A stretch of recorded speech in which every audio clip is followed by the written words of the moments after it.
Did you know that you can write Python code and a rich documentation at the same time in Google? Yes, that's correct. Google Colab has two kinds of cells, a code cell and a text cell. You can create a code or text cell by clicking here at the top left or by hovering your mouse at the mid border area of a cell and then click it.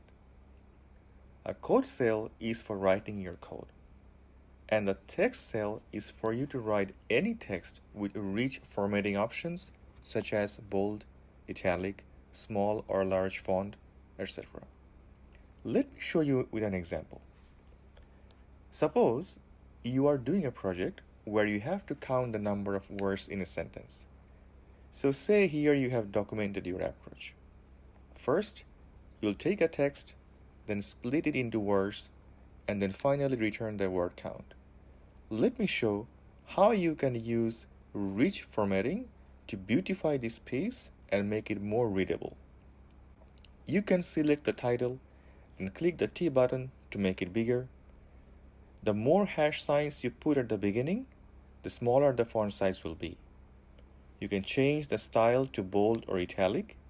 Also, you can format a text as a code.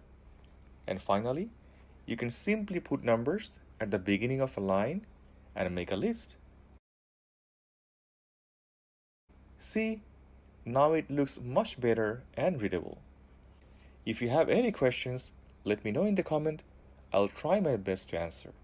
Also, if you want me to cover any particular topic related to data, comment that as well. If you have enjoyed this video, hit the like button and follow me on TikTok or YouTube, where I post about data science to help understand the concepts and techniques for analyzing data so that you never feel stuck with data. Thanks for watching.